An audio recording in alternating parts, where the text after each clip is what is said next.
So over here in this particular website, I have some users.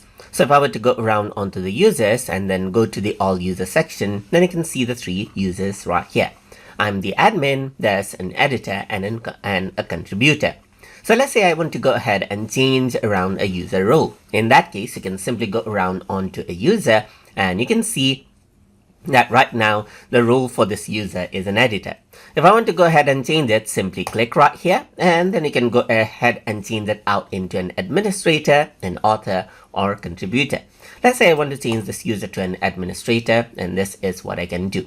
You can also mark the user as a contractor right here, just like this, or freelancer, freelancer, consultant, or agency as well if you're working with the third-party users right here. Once you go back, then you can see that the user has been labeled as contractor and then is an admin right here, just like this. And that is how you can simply go ahead and change around the existing user roles inside of wordpress.com.